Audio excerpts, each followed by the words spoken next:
पहिल्या भागामध्ये आपण तबल्याची माहिती पाहिली. आता डग्ग्याची माहिती. डग्ग्यामध्ये याला डग्गा म्हणतात. दोन्ही मिळून जरी तबला म्हणत असलं तरी हा तबला आणि हा डग्गा.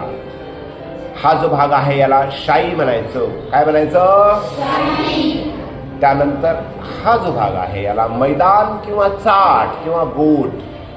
काय म्हणायचं? हा, मैदान किंवा चाट किंवा गोट. जसं आपल्याला घरी वेगवेगळी नावं असतात तसं. किनार, किनार किंवा चाट. ओके, याला मैदान, लव, गोट. याला चाट किंवा किनार काय म्हणायचं? याला काय म्हणायचं? गजरा. काय म्हणायचं? हे जे विणलेलं आहे हे कातड आहे, हो की नाही? आणि कातड कशाचं असतं हे मगाशी सांगायचं विसरलो. हे शेळीचं किंवा बोकडाचं असतं हे कातड. कळलं का?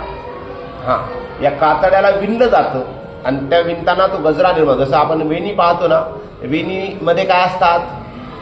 फुलं असतात. फुलं विणली जातात. ती कशाच्या आधारे विणली जातात? दोऱ्याच्या आधारे, हो की नाही?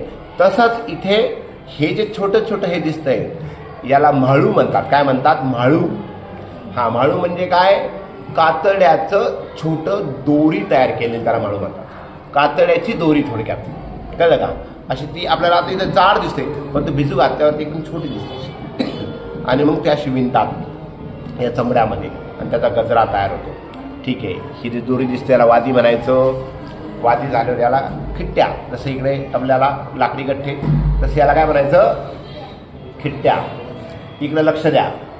त्यानंतर हा जो तान, जसं तबल्याचं सांगितलं तुम्हाला, ही जी गोल कडी तयार केलेली आहे याला गुडरी म्हणतात. आणि हा वादीचा तान त्या गुडरीच्या साह्याने गाठण देऊन तान निश्चित केलेला आहे किंवा तान देऊन तो तान बांधलेला आहे.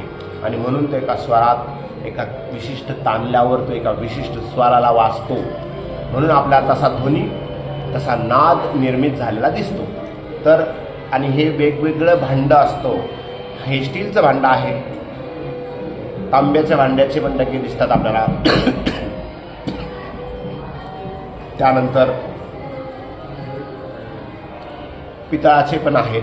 कलकत्त्याकडे मातीचे डगे पण असतात. काय तर अशा पद्धतीने लोखंडी डगे पण असतात. स्टील, तांबा, लोखंड, माती, पितळ अशा धातूंचे डगे बनले जातात. मराठीमध्ये याला डगा म्हणायचं.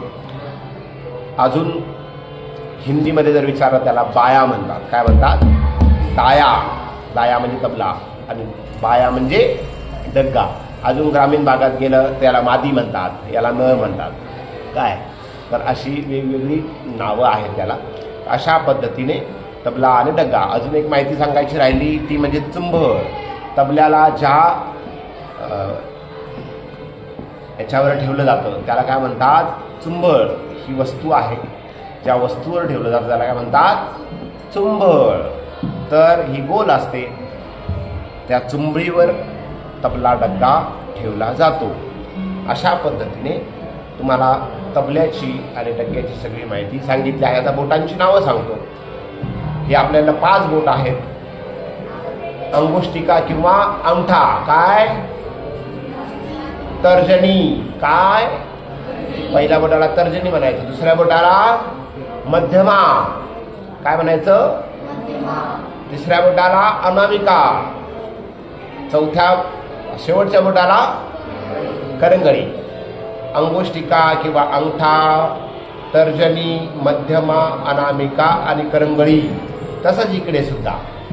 ओके, अशा पद्धतीने तबल्याची माहिती, बोटांची माहिती, नंतर चुंबळ या सगळ्या गोष्टींची माहिती दिलेली आहे.